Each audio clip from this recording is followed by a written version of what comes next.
He said, I represent the president of the bank downtown, the biggest bank downtown. I represent the mayor of our city, who also is on our board. I represent the 7 other multimillionaires who have met with me, and we've decided that you're going to quit the bus ministry or you're going to quit this church. He said, now, you have till Sunday. This is Thursday. You have till Sunday to make your decision. And I'll tell you this thing, Reverend, we're the ones that foot the bills here. By the way, his offering, the Sunday before, his offering, his tithe, one Sunday, was $50,000. So I said, sir, whatever you want is fine. That's what you'd have said. But anyway, I said, where is that ministerial soap? But anyway,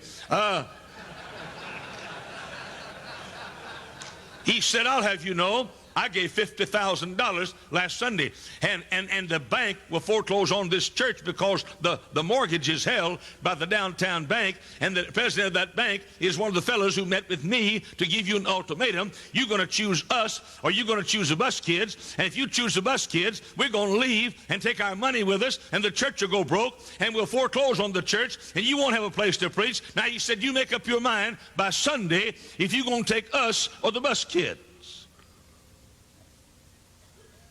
Now, that's a hard decision.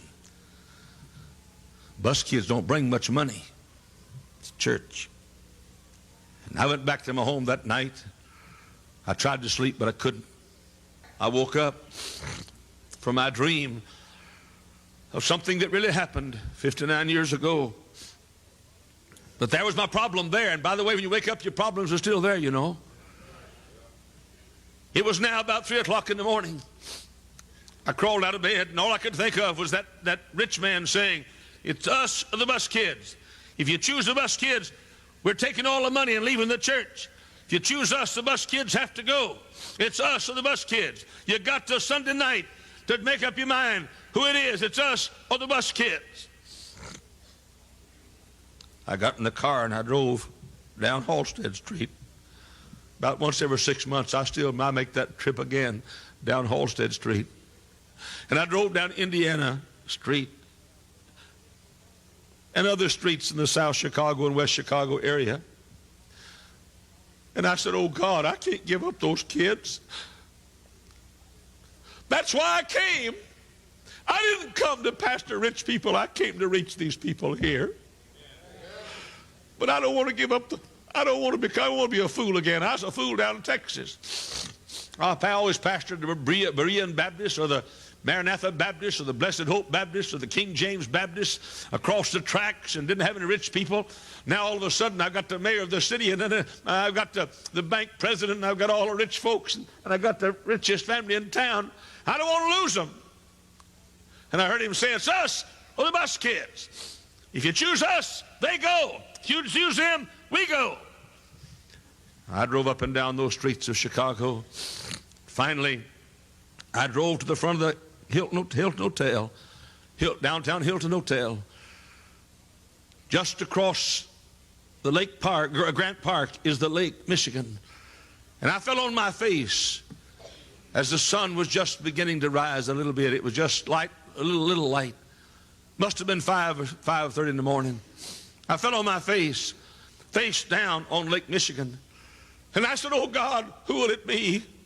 The bus kids or the wealthy people? I don't want to lose them. I don't want a church split. Good night. I just got through pulling out the Southern Baptist Convention and having trouble, and I don't want that. I don't want to lose those rich people. I like to have the mayor in my church. I heard that man say, it's us, the bus kids. I didn't know a crowd had gathered.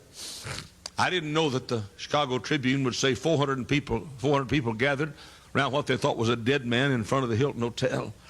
I did not know anybody was there, just me. About 6 o'clock in the morning, I jumped to my feet thinking I was alone. I waved my fist in the air and shouted as loud as I could, well, I'll take the bus kids. A policeman beside me said, sir, are you all right? And I hugged that policeman. I had never hugged a policeman before, but I hugged her. I mean, I hugged him. Well, that'll get around the country. And he said, "Are you all right?" And I said, "Sir." And I saw that crowd, and I said, "I haven't been all right."